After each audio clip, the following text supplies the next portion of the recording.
Oi, gente. Aos pouquinhos eu vou me recuperando, vou ficando um pouquinho mais animada. Já estou acostumada com essas crises, como eu disse para vocês, que eu tenho doença autoimune desde os 3 meses de idade. Quem me conhece pessoalmente sabe toda a minha história. Quem não me conhece pessoalmente, mas me acompanha no canal também sabe. Volta e meia ainda vocês perguntam ali nos comentários ou aqueles que me enviam e-mail: professora, a senhora sempre fala sobre a sua mãe narcisista. Eu também tenho parente narcisista, ou eu tenho um amigo narcisista tóxico e tal, né? Como é que era sua mãe e tal? E os narcisistas, embora façam a gente sofrer muito durante a nossa existência, eles realmente têm que ter um capítulo à parte para a gente falar deles, né? Ou falar neles. Então, outro dia eu conto para vocês como é que era a minha mãe, que eu acho muito interessante, assim, para vocês que também têm parentes ou amigos narcisistas saberem, e também para mim, como um desabafo. Mas apesar de tudo, ela também tinha seus pontos positivos. E como eu sou espírita, eu acho que nada vem por acaso na vida da gente, não que a gente tenha que ficar aguentando, né, relacionamentos tóxicos ou relacionamentos com narcisistas, não isso. Mas no caso do relacionamento mãe e filho, né, é um vínculo mais difícil de se romper. Mas isso foi só um parênteses. Porque quando eu falo nas minhas doenças autoimunes, fatalmente eu tenho que falar na minha mãe e como ela reagia ao ter uma filha com doença autoimune, sendo ela uma narcisista, né? Então acabo falando nela. Bem, gente, mas hoje vamos continuar o nosso pré-modernismo, né? Que é para quem vai fazer vestibular, para quem vai fazer Enem e também para aqueles que são amantes da literatura, que eu acho que é o caso de 99,9% do nosso canal, e que gostam de, além de conhecer as obras, conhecer assim um pouco da parte histórica ou da parte social, do contexto histórico ou do contexto social da literatura ao longo de uma linha no tempo, né? Então, assim, ó, o pré-modernismo, como a gente sabe, ele não foi considerado assim um movimento, uma escola literária, ele foi considerado uma tendência, um período assim entre um e outro, período no sentido de contagem de tempo, não no período no sentido características, né? Não foi considerado uma escola literária. Embora particularmente eu acho que deveria ter sido, particularmente, entendimento desta professora. E como a gente já tinha feito vários vídeos sobre o pré-modernismo, e acabamos por uma demanda de vocês mesmos, um grupo que pediu, nós retrocedemos por simbolismo, que veio um pouco antes, e esse mesmo grupo disse: professora, a senhora poderia passar rapidamente sobre o pré-modernismo de novo, para a gente não perder a sequência e pular do simbolismo para o modernismo? Dá para dar uma olhadinha no pré-modernismo novamente? E daí eu pensei, bom, vou dar uma olhada naquilo que eventualmente a gente não tenha falado antes. E em literatura sempre tem 1000 coisas para falar, né? Então eu comecei num outro vídeo a dizer para vocês que no pré-modernismo a gente diz que na parte da ficção, das narrativas, a gente tinha 3 tipos de obras, coisa que eu não falei lá naquela outra série do modernismo. Nós tínhamos assim a classificação de 3 tipos de obras. Alguns professores de literatura, teóricos da literatura, como o professor Agostinho Cadori, ele faz essa classificação.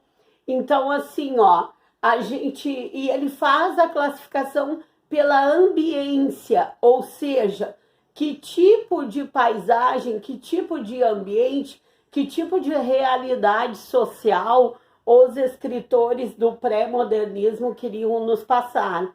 Então ele fala naquela ambiência urbana e social e dá o exemplo do Lima Barreto e do Graça Aranha.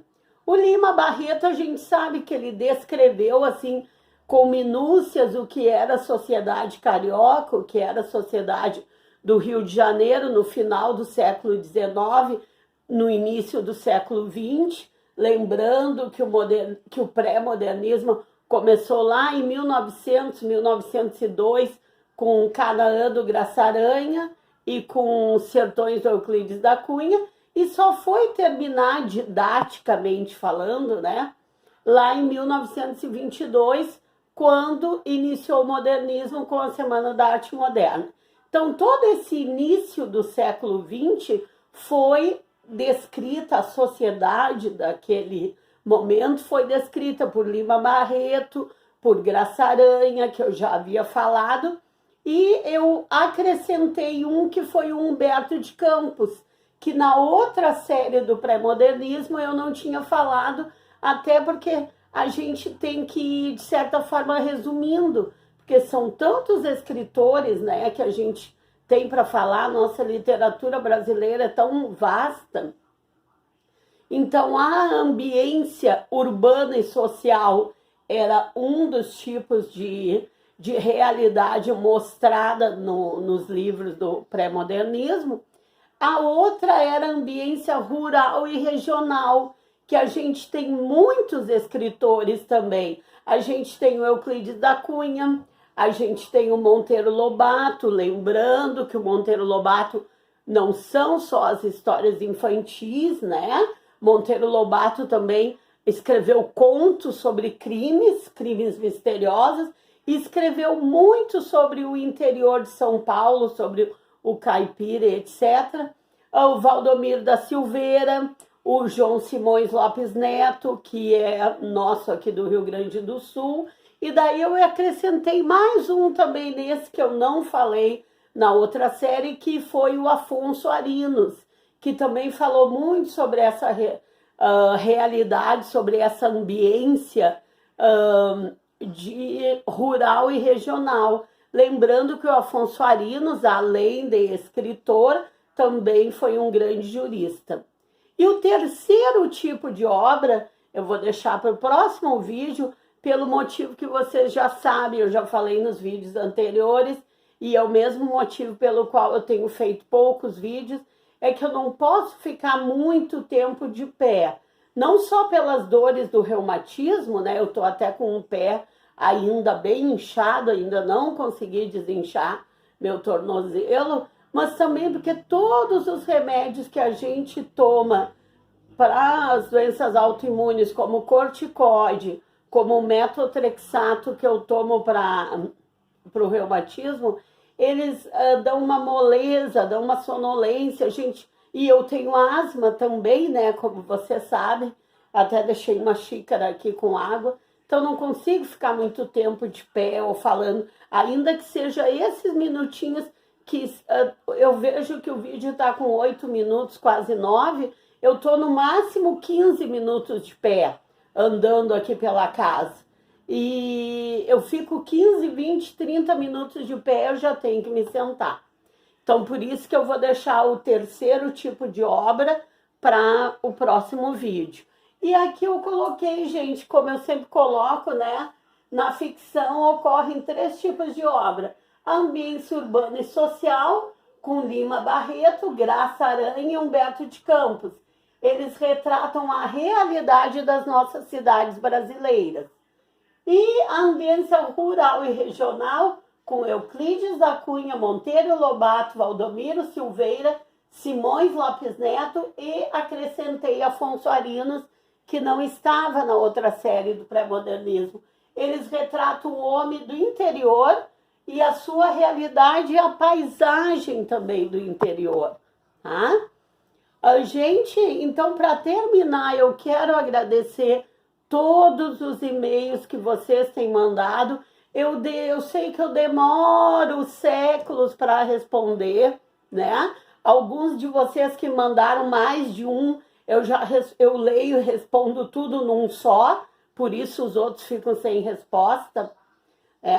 Os livros dos inscritos top, eu vou mandar. Eu sei que vocês estão esperando o próximo book haul, né? Que eu ainda não tive ânimo de fazer, mas vou fazer em seguida. A Vitória já escolheu dos book hauls antigos, então eu não tenho mais o livro, mas já providenciei, porque eu faço questão de enviar o livro que vocês pediram, mesmo que eu não tenha mais, né? Claro, eventualmente, se o livro está esgotado, fazer o quê, né? Aí tem que escolher o outro, mas quando o livro está disponível, eu faço questão de enviar o livro que vocês escolheram, tá bom? E sigo aqui na minha luta, meu rosto inchado ainda, meu cabelo caindo um monte. Agora também não dá para pintar, né? Que até uma dica que eu dou para vocês, que quem tem doença autoimune, seja idosa que nem eu, seja jovenzinha, se é jovenzinho ou jovenzinho, pior ainda, né? Que quer muito mais conservar seus cabelos. Os médicos sempre dizem que quando a gente está perdendo o cabelo, seja por que motivo for, enquanto está perdendo, é bom não pintar, não usar nenhum tipo de química, porque às vezes a química cicatriza ali onde nasce o cabelo e depois ele não nasce mais. Eu não me assusto com queda de cabelo, primeiro porque eu nunca fui vaidosa, nem na juventude. Eu dava graças a Deus se eu não estava com as minhas alergias, né, na pele. E segundo que, como eu tenho doença autoimune desde bebê, o meu cabelo já caiu e nasceu 30 mil vezes. Então, tá tudo certo, tá bom? Então é isso e até o próximo vídeo. Tchau, gente!